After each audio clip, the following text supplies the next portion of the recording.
The story begins with Haruka hiding from a group of goblins. However, he accidentally steps on a twig, giving away his position. Despite this, he confidently leads the goblins into a trap, pleased with how well he's been surviving alone in this new world. Haruka has always been a loner, preferring books over people. In his classroom, there were clear social cliques: popular girls, the class rep, nerds, and other outcasts. Haruka, however, stayed out of it all.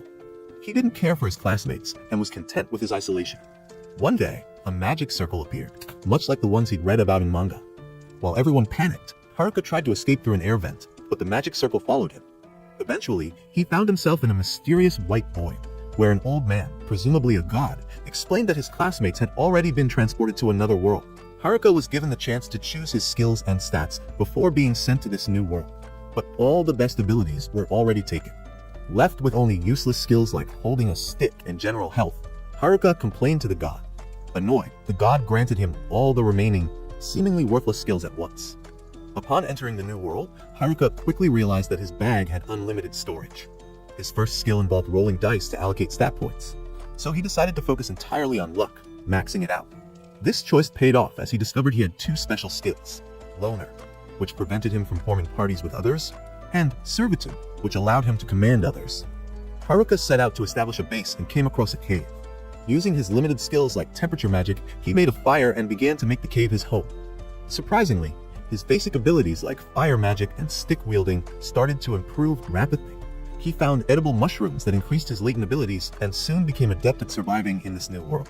His first encounter with monsters came in the form of two goblins. Though nervous at first, Haruka used his skills and strategy to defeat them, gaining confidence from his victory. He leveled up, his stats doubled, and he discovered new abilities, including magic infusion, which allowed him to enhance his physical and magical strength. Over the next few days, Haruka continued to refine his abilities, defeat more goblins, and even decorate his cave with magic. Despite his victories, he was still craving meat and soon encountered a meaty rabbit. While chasing it, he sensed other presences nearby. It turned out to be his classmates. First, he spotted the delinquents, then the jocks, nerds, and finally, the popular girls. Each group made him uncomfortable, and despite knowing the class rep since grade school, Haruka chose to avoid everyone. Realizing that his life of solitude in this new world offered him the freedom to live without anyone interfering, Haruka made a final decision. He would conquer this new world all by himself. No companions needed. Haruka hides from the other students, but one of the delinquents hears a noise in his direction. Just as Haruka is about to be discovered, the delinquent assumes the sound came from a bunny, meant for Haruka's dinner. Haruka stays hidden, spying on the delinquents to hear what they are discussing. To his dismay, their conversation revolves around their usual degenerate topics, mostly about girls. Haruka knows that despite their behavior, the class rep will keep them in check and prevent them from doing anything inappropriate. However, he also realizes the delinquents have Tanaka on their side, whose abilities might allow them to do whatever they want. After a while, the delinquents head back to the other students, but Haruka, being the serious loner he is, has no interest in joining them. Instead, he returns to his cave to enjoy more of his mushrooms.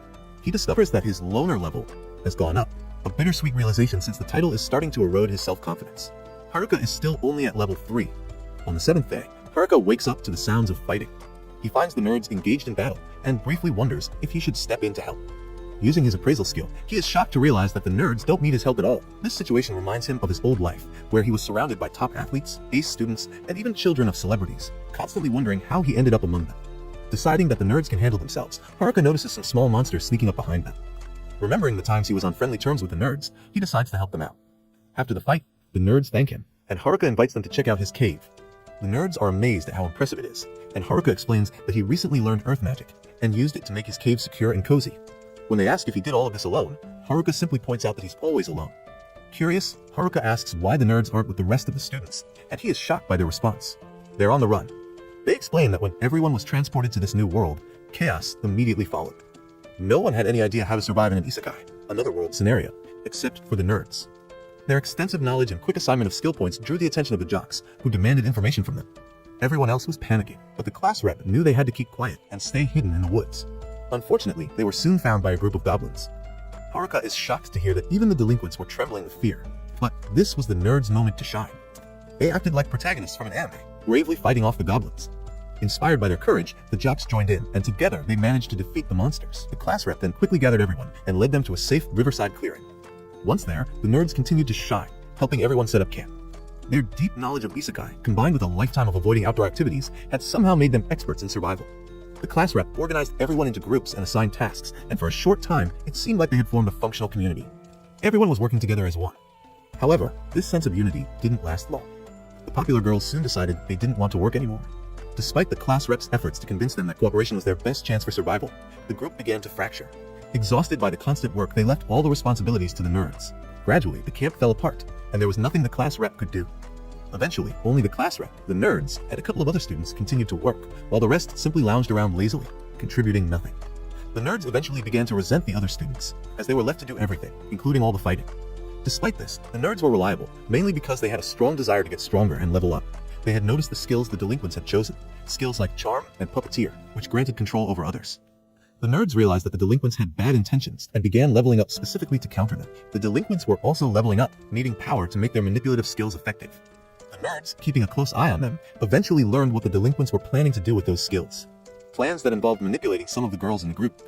The nerds quickly informed the class rep, and she decided that she too had to become stronger to protect everyone. Unfortunately, the delinquents managed to reach the level requirements for their skills soon after. Just when the class rep happened to run into them, things seemed dire.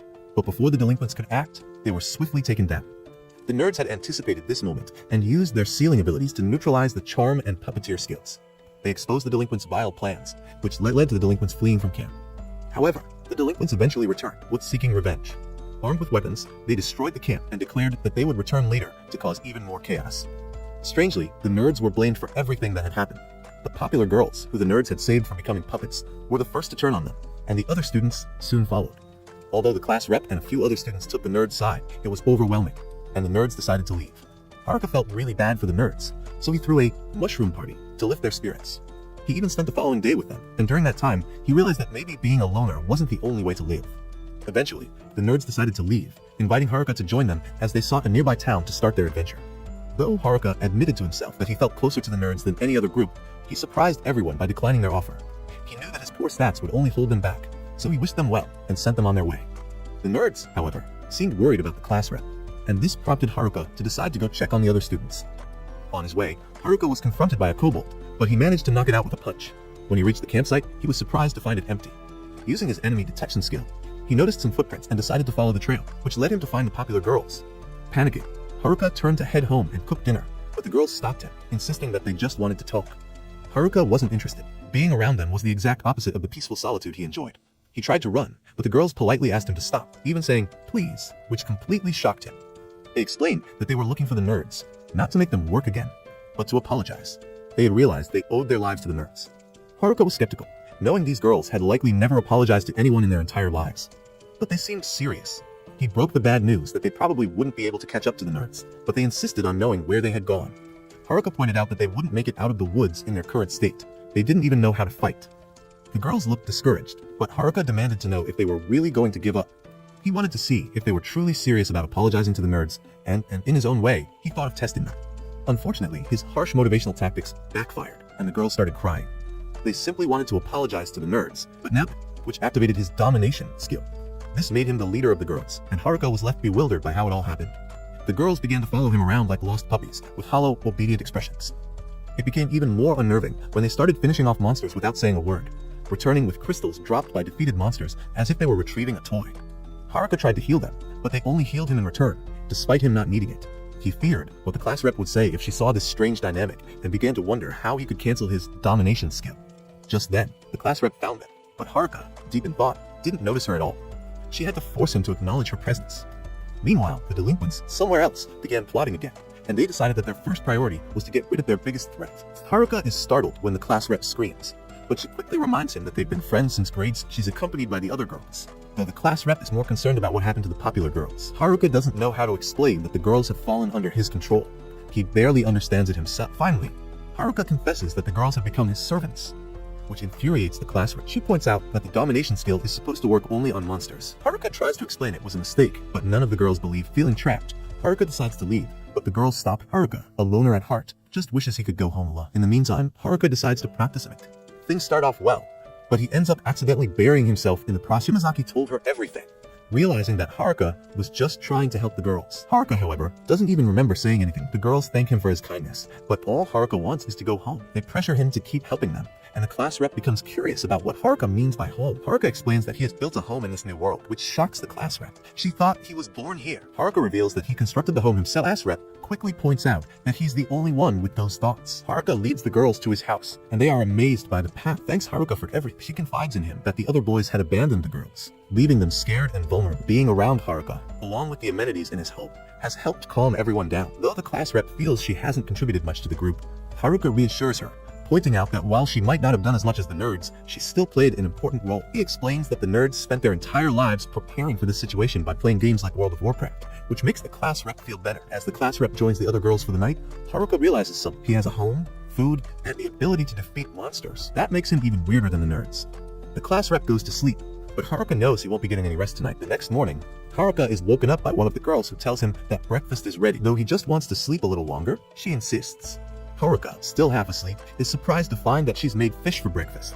After taking a bite, he becomes emotional, realizing how long it's been since he's had such a good meal. The class rep can't believe he's so moved by the fate of fish. They're too fast and slippery to catch, so he's been stuck eating mushrooms by the river. One of the girls demonstrates how she uses lightning magic to stun a group of fish in the water. Haruka asks her to do it again, but this time he wraps her lightning magic with his packing skill, allowing him to move the magic and capture even more fish. Haruka celebrates, realizing he's just learned lightning magic. He's not sure exactly how it works, but he explains to the girls that by using his packing skill on elemental magic, he can harness its power. The class rep is impressed, thinking this new ability is overpowered, but Haruka brushes it off, saying he's stuck with all the worst skills, realizing they need to gain some experience before they can take on tougher monsters. However, he's shocked to learn that all the girls are over level 16, while he's still stuck at level 7. Haruka starts their training by having them fight a group of low-level kobolds, but to his dismay, the girls are the ones who end up knocked out. Haruka, happy that his magic tent has expanded, lets the girls gather inside to review their battle. Afterward, most of the girls leave, but the purple-haired girl from earlier stays behind. She apologizes for her behavior that morning, explaining that she was testing him. The other boys had tried to attack her, so she wanted to see if Haruka was the same. She admits that Haruka is different. He's given them a place to stay, food to eat, and even fight the kobold to get. The class rep tries to tell them they're not ready and need more training. After another round of practice with some goblins, the girls feel confident enough for a rematch. Haruka is concerned, and his fears are confirmed when several girls are knocked out while pretending to be sick. Despite this, some of the girls manage to team up and defeat the kobolds, celebrating their victory. Relieved, Haruka thinks he can finally go back to his loner life. However, he's shocked when the girls declare they're all going to town together. Haruka decides to leave the purple-haired girl behind, but the class rep insists they aren't going over. As they set out on their journey, Haruka warns the class rep that anything could happen. He remains optimistic, declaring that they just need to keep their wits about. Meanwhile, elsewhere in the forest, another student is running for his life. He trips over a tiny pebble and is caught by the person chasing. The man, begging for his life, insists that he doesn't have the skills the stranger is looking for, but his pleas are ignored. The stranger strangles him to death without a word. Meanwhile, back in the forest, Haruka continues leading the girls out of the woods, escorting them to the nearest civilization. On their journey, they encounter a massive level 11 orc. Haruka tells the girls to stand back and observe his fight to learn from him. With that, he charges forward, wielding only a tiny stick while the orc swings its enormous club down. He recalls the nerds telling him that orcs have high physical defense and can only be defeated with magic. Scrolling through his status screen, Haruka discovers a powerful spell known as Grand Magic. The girls look at Haruka suspiciously, since the orc wasn't supposed to be vulnerable to physical attacks. That night, they camp outside while Haruka uses earth magic to set traps for their safety. He detects a group of humans approaching. Worried they might be the delinquents, Haruka is relieved to find that it's only the dumb jocks. The class rep, curious, eavesdrops as Haruka confronts them. The jocks explain that they weren't following the girls, but came to warn Haruka about a dangerous skill called hijack, which allows the user to steal other people's skills and abilities. They assure Haruka that the delinquents don't have it, but warn that someone else might. Haruka teases them for not considering that he might have the skill, but the jocks laugh, saying they'd be relieved if he did, since they know he's not a bad guy. Haruka reveals that he doesn't have hijack, but instead possesses a skill called domination, which sounds worse. The jocks aren't too worried, confident that Haruka will just sit somewhere and not cause harm. They leave after asking him to apologize to the girls on their behalf for not standing up to the delinquents. The next morning, as Haruka prepares the group to continue through the forest, the class rep apologizes to him, revealing that she knows about the conversation with the jocks. Haruka realizes that she's the one with the hijack skill, though she asked the nerds to keep it secret. He assures her it's not a big deal, and that the nerds didn't steal it from her because they trust her. This makes the class rep emotional, and Haruka, flustered, runs away, claiming innocence. Later, as they continue their journey, Haruka decides to cheer everyone up by selling fresh fruit juice.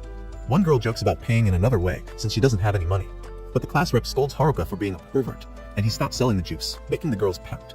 They eventually reach a river where Haruka scouts ahead, using physical enhancement and weight magic to lighten himself.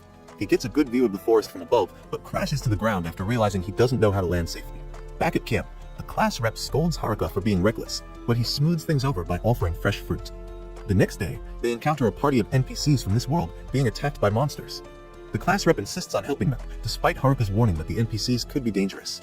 Reluctantly, Haruka agrees and uses his magic to launch himself toward the NPCs.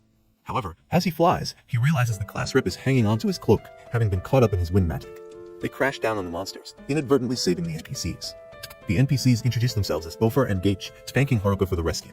They explain they're merchants who picked up an adventurous quest to fend off monsters attacking the route. Afterward, Haruka cooks some of his bush mushrooms, and the NPCs reveal that they're quite valuable, much to Haruka's jealousy. The class rep keeps Haruka in line, preventing him from becoming a villain, and the group follows the NPCs to a town called Amui.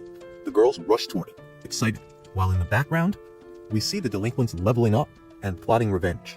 They plan to regain their puppetry and mesmerize skills first, while the jocks secretly observe, worried about their next move. Haru couldn't help but smile as he watched the girls excitedly explore the new city. For a moment, Haru wondered if he should leave since his job seemed done. Thankfully, the class rep was there to maintain order. Frustrated by the chaos, she yelled at Haru to help her manage the flock of bumbling idiots, as she put it. Haru chuckled, thinking she was exaggerating, but when she blew her whistle, the girls immediately gathered around her like a team of disciplined soldiers. Haru was impressed. He had never realized the class rep held so much authority. Feeling reassured that the girls were in capable hands, he leaned back to relax, until the class rep turned to him with a glare, making it clear he wasn't off the hook just yet. First, they'd visit the Adventurers Guild to trade their loot and use the money to register with the guild. The class rep shot him a sharp look before ushering everyone toward the guild. When they arrived, Oft explained that the guild master wanted to see him. To his surprise, the guild master's demeanor shifted instantly. Shaking Haru's hand enthusiastically, he thanked him for saving Oft's party, admitting they wouldn't have survived without him. Haru left the meeting dazed but relieved. Downstairs, Haru approached the reception desk to trade the emerald crystals he had collected. When Haru poured out a massive sack of crystals, unfortunately, the guild didn't have the manpower to appraise or the funds to pay for such a large haul immediately. To his surprise, the girls had already registered with the guild. The adventurers were shocked to learn most of them were already level 30, far surpassing expectations. Haru grinned knowingly. He had trained them well enough to take on level 40 adventurers if needed. The class rep insisted Haru register too, though he had no plans to become an adventurer. Seeing an opportunity to impress the girls, he stepped into the registration room. A blonde receptionist checked his stats, only to burst out laughing. "You're not even level 10, she sneered. "You can't register without a party, and you'll need to reach level 20 to even think about adventuring solo." The class rep, feeling sorry for him, quickly cheered him up, and they all headed to their hotel. That night, everyone enjoyed proper beds for the first time in ages.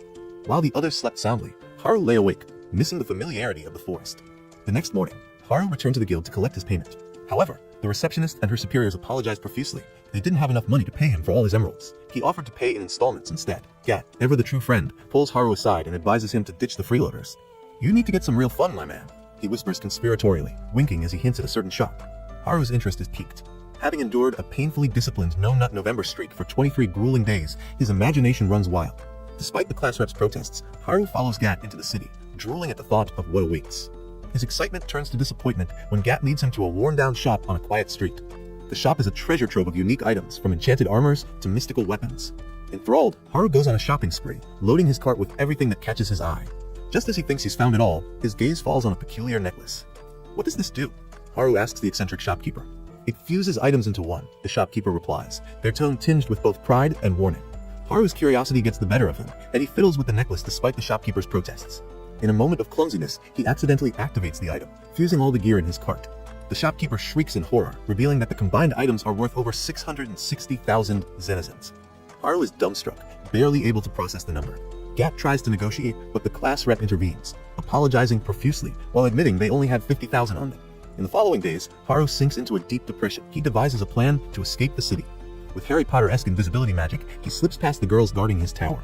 Feeling overly confident, Haru recklessly removes his cloak and attempts to parkour over the city walls, only to fail miserably and injure himself, much to the amusement of a group of sporty girls who happen to witness his blunder. Caught and dragged back to the tower, Haru feigns obedience and promises the class rep he'll behave. But the moment he's alone, he tries again, successfully sneaking out of the city under his invisibility spell. This time, he's determined to return to the wild forest he calls home. On his journey back, Haru spots a destroyed village, goblins sniffing blood trails, and even a robbery in progress. Though tempted to intervene, he reasons that these incidents are part of this world's harsh reality and continues on his way. However, when one of the robbers hurls a spear at him, Haru retaliates. He easily defeats them, but his victory attracts the attention of a noble girl named Mary. She introduces herself, thanks him profusely for his help, and begs him to escort her safely to her destination, offering a reward in return. Enticed by Mary's promises, Haru reluctantly agrees. Hera had been eager to return to the forest, but the last part of the journey convinced him to stay and assist. Inside the carriage, Mariel asked him where he was from. He explained that he came from a horrible place, a city with a terrible guild, where visitors weren't even allowed to leave whenever they wanted. To make matters worse, the carriage was headed back to Omu, the very city he wanted to avoid. She claimed that it wasn't fair for him to act so upset when she had dressed up for him. Hera responded cynically, insisting that he wasn't trying to escape, just waiting outside, though Mariel already knew better. Frustrated, she dragged him to a grand feast, forcing him to stay and indulge in the lavish food. Later, she asked the maid to bring a cash reward for saving her, handing him an official identity card that would allow him to come and go from the city freely. In exchange, she only asked that he remember the city's name. Hera, however, was more focused on the consistency of the pudding than the noble's request. Embarrassed, Mariel softly complained that she had gone to so much trouble to make him stay, but Hera simply shrugged it off. When he left later to return to the inn where his group was, the class representative was curious about why he had been invited to the Lord's mansion. Hera pretended he didn't know the reason, hoping the topic would be dropped. However, the class representative insisted that he couldn't leave the city. Hera, cynical as always, agreed, but secretly planned his next escape. That night, after everyone left, Hera quickly donned his invisibility cloak and prepared to leave Phase 8. He also wrote a letter to the class representative, assuring her that he was going to check on the athletes in the forest and asking them to continue leveling up in his absence.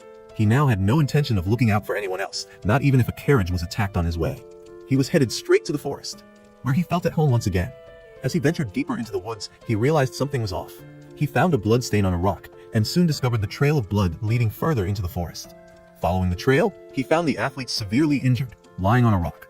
Relieved that they were alive, Hera quickly used his mushroom healing potions to stabilize them. The athlete leader, Kazak, regained consciousness and asked about the girls. Hera reassured him that they were safe in the city. Kazak, grateful for Hera's help, acknowledged that they were the best athletes the class could meet.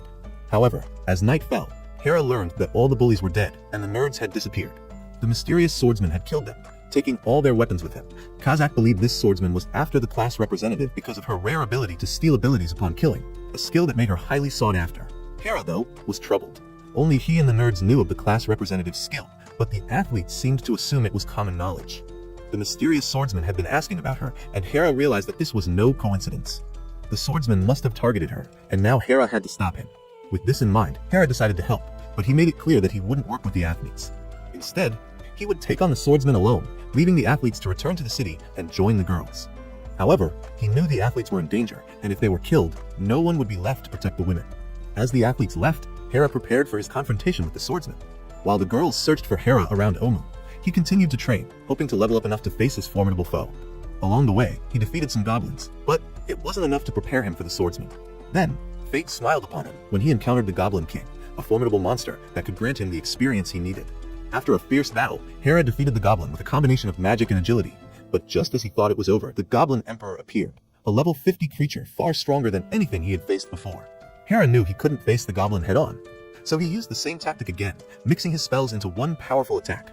The Goblin Emperor seemed unaffected and retaliated, dealing a vicious blow to Hera's face. As he struggled to stay alive, Hera remembered that his friends depended on him. Summoning his last ounce of strength, he launched a final attack, defeating the monster. Exhausted, Hera returned to his cave as the sun began to rise, celebrating his ascent to level 11. He checked the new skills he had acquired, including a unique ability to combine different magic spells into one seamless attack. Just then, someone approached his dwelling. Hera lowered his hood, revealing himself to be Tanaka, the boy who had supposedly been bullied by the delinquents but had been scheming all along. Meanwhile, back in Omu, the girls returned to find the athletes at the city wall. Kazak explained that Hera had stayed behind to confront the mysterious swordsman. As Tanaka entered Hera's cave, he revealed that he had infiltrated the bullies and used them to separate the entire class. He had orchestrated the entire situation, but now his focus was on obtaining the class representative's power. Furious, Hera confronted Tanaka, demanding to know what had happened to the other members of the group. Tanaka coldly revealed that they were all dead. He then stopped the small talk, eager to reach the class representative and her overpowered ability. Hera, seeing through his plan, raised his weapon, determined to stop Tanaka before he could do any more damage. Tanaka, with a smug grin, lifted rocks from the ground, creating a cloud of dust to show off his power. The battle was about to begin. "Chill out, will you? What's that smelly stick supposed to do? Poke me to death?" he sneered. With that, Tanaka unleashed his full power. Rocks rose from the ground and shot toward Haru, who narrowly dodged them. Tanaka activated his unique skill, Tweak. Tanaka looked genuinely impressed. "You're better than I thought. So tell me, when did you start suspecting me?" "From the beginning," Haru replied. "You were too smart to just hang out with the delinquents. I figured there had to be a reason." Tanaka laughed. "Clever. You're right. As soon as we were teleported, I planned this. I couldn't get the hijack skill, so I picked Tweak. It was enough to manipulate those idiots into doing whatever I wanted. And now, here we are. He snapped his fingers, binding Haru's foot with a vine, then hurled a blazing fire spell at him. Haru braced himself, but instead of burning, the flames were absorbed by his staff. The herb infused in it nullified the attack. Tanaka's eyes widened in disbelief. Haru seized the moment to counterattack, but Tanaka had been feigning surprise. A gleaming sword appeared in his hand, seemingly out of nowhere, and he blocked Haru's strike effortlessly. "Let's see how you handle my arsenal," Tanaka sneered, summoning an array of weapons. Each time he attacked, he switched to a different weapon, keeping Haru on the defensive. A devastating strike sent Haru flying across a riverbank. Haru groaned, his body battered and exhausted. "How can you use so many weapons and abilities at once?" he muttered. Tanaka strutted toward him. "Give up already. You can't win." Haru forced himself to his feet. "It's the copycat skill, isn't it? You've been copying everyone's abilities." Tanaka's grin turned feral. "Correct. And when I get the class rep's hijack skill, I'll copy even more. Everyone will fall before me." Despite the mounting danger, Haru smirked. "I figured out your weakness." Tanaka froze. "What did you say? You can only use a copied skill 3 times, can't you?" The statement hit Tanaka like a hammer. His composure cracked, and his attacks became wild and desperate. Haru, now on the offensive, dodged his erratic strikes. "You wasted your skills on purpose, didn't you?" Tanaka growled. "Yep." Enraged, Tanaka activated a new skill. Instant Death. A dark aura enveloped him as he fired the spell at Haru. The lone wanderer collapsed to the ground, motionless. Tanaka laughed triumphantly, stomping on Haru's head. "Pathetic. You thought you could beat me?" As he turned to leave, a voice called out, "Leaving so soon?" Tanaka whipped around, his jaw dropping as Haru stood up, alive and well. "How?" "General health," Haru replied casually. "It makes me resistant to status effects, including instant death. Oh, and I maxed out my luck stat, so your spell didn't stand a chance." Tanaka's face twisted with rage. "Then why did you collapse?" "An act. Pretty convincing, huh?" Tanaka screamed in frustration, unleashing a flurry of attacks. Haru dodged each one, his movements almost instinctive. "Your tricks won't work anymore," Haru said, countering with a devastating kick. Desperate, Tanaka summoned his ultimate weapon, a dagger that allowed him to vanish and reappear mid-strike. Haru narrowly evaded the attack, realizing too late that it was a decoy. Tanaka emerged from behind a boulder, charging up another instant death spell. The spell struck Haru, but he stood his ground, smirking. "You're out of tricks." Enraged, Tanaka attacked recklessly, but Haru used his final skill, Gambit, delivering an unavoidable blow that knocked Tanaka unconscious.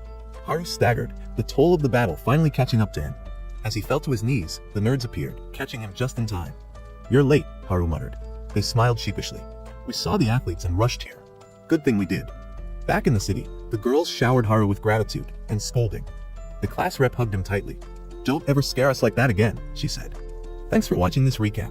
Don't forget to subscribe for more videos, and let us know in the comments which anime you'd like us to cover next. Our new anime starts with a too intense scene where our little protagonist Mamori was getting beaten up badly by his father for fun. Look at this witch enjoying her movie. If they hate their own kids so much, why bother giving birth? Then that is how his life is. While his class was on a field trip, Oyamata took Ayaka's love novel she brought just to make fun of her and bully her in front of all of his sim classmates. No one has the guts to stand up and do something about this. The elites of the class were just enjoying rather than stopping him. Furthermore, their teacher was also someone who doesn't care about it. So if Mamori stood up, he would be an hare that just tried to intervene. Their Oyamata then told Ayaka to give her personal details, only then he would give up. So Mamori stood up at last, but that wouldn't work anyways. Finally, he had to stand and told Oyamata to stand. But if he wants to do something to Mamori,